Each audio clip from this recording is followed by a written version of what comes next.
Well then, first of all, it's a pleasure to meet you personally, and I'd like to hear you a little bit about your job here in KMWorld. How many years, and how do you feel this work? How do you select so good speakers and so far?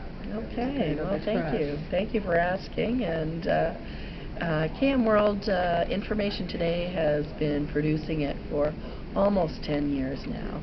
And I have been the program director for that time period. So I get to look at a lot of the proposals from speakers, to look at who's in the community, and use my network to find appropriate people for the topics that we want to cover.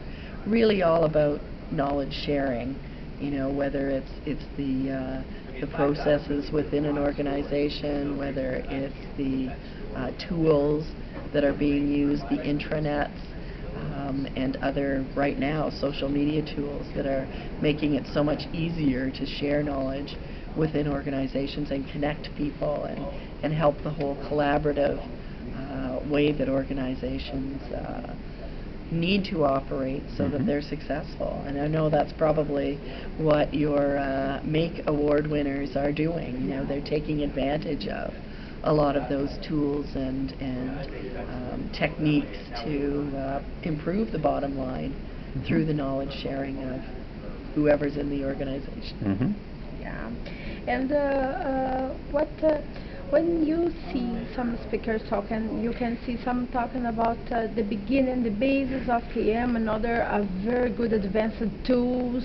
How do you select and balance it? How about the people that visit KMWorld? Right, there is a range of people who've been in the business for, you know, quite a while, and certainly have a whole set of practices, you know, some that have been really good, some that haven't been, and you know, we encourage people to share what has worked and what hasn't worked. So there are lots of practitioners, but we also find that every year we have a fair number of people who are new to the KM area. There seems to be, you know, turnover within organizations. So you're right, we do have a balance of, you know, more of the basics and more of the experienced and experts in the area. So there is a balance there.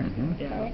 And how do you see the area of KM United States, and what will be the future for you? The next very interesting. I often tend not to use the word knowledge management, because to me, maybe just management. No, it means something different to everyone. You know, you can't sort of peg it down.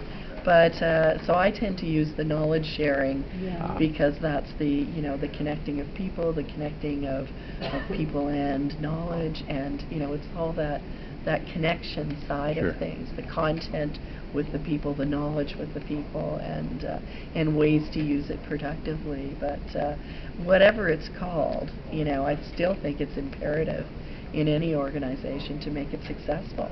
You know, that people know what's going on, that they share, you know, what they've learned, and don't always start from the same place every time when there are changes. How about the companies in the United States? They understand these? Some are probably better than others in understanding that, you know, when there are tough times, you know, it's very short-term things that they're looking for to survive, you know, and sometimes they don't look at, you know, the basics of sharing. But I think that's why a lot of the, you know, the free or inexpensive social media tools, and we've talked a lot about them here at KMWorld 2009, because they're easy to use for a lot of organizations, and you can get a lot accomplished.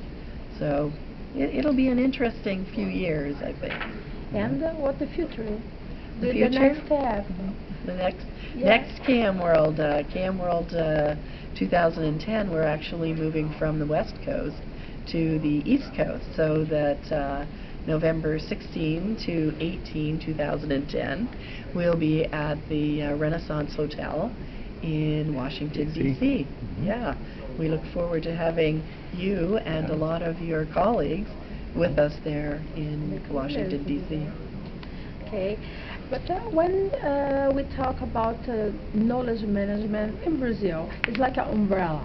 You have Yes. learning, content management, the other things, tools, technology, information Right. under this. Yes. So how is it for you? The same. To me, it is an umbrella term that doesn't include the content management, the learning organization, the whole collaborative tools side of things, intranets, because that's the structure that you need in place.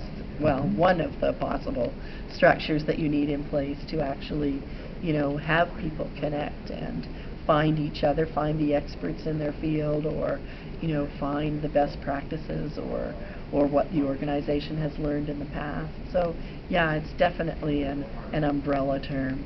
Oh, very good. Yeah. And when we talk about stream media, for instance, how you see it? Maybe I can see how to share knowledge, and just more one way to share knowledge. Yes, by video. That's another absolutely. channel. And it seems to be much easier for people, to absorb, to watch something. You look at YouTube and the number of people that are watching things.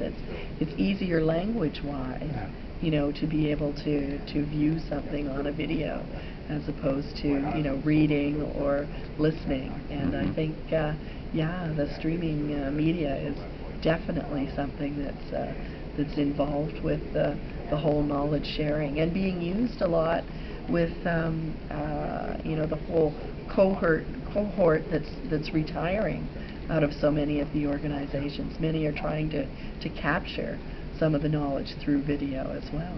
So do you believe that the storytelling, the famous storytelling, the famous technique of storytelling, knowledge management is the best way today, and the technology now is doing this happen easier? Yeah, the technology for storytelling certainly is improved, and it gets your message across so much more when you can tell a story, for sure. And when you think in Brazil, I don't know if you had the opportunity, but I know that you already received Vale do Rio Doce here by Ana Cláudia Freire, that I know, and a bank that I'm not sure who was here talking, with a consultant from Brazil. And what is your perspective of Brazil? Interesting. I have not been lucky enough yet to visit Brazil, but I would love to. My son actually has been to Brazil and loved it, and I think it, what I know of it is that it has great people, great sunshine, lots of industry, lots of things going on, and that it's really an emergent What about economy. KM in Brazil? Oh, I know a little bit about it from some of my colleagues, and I think that there's a lot going on, and I know you have awards that people have received for doing great things in knowledge management, and we hope to have some of those come and speak to us in KMWorld 2010 in DC next year. We hope we can have some of your award winners with us to talk about some of their experiences and successes. Now please leave a message for people in Brazil to encourage them to be here in KMWorld next year, and that KMWorld is the most famous show about knowledge management in Brazil, and out of Brazil also. When we talk about KMWorld, they say, it's the biggest one. Right. So it's an honor for us to be here talking, or as exhibitor, things like that. So I'd like that you now send a message for all the Brazilians that are here. Thank you. Great opportunity.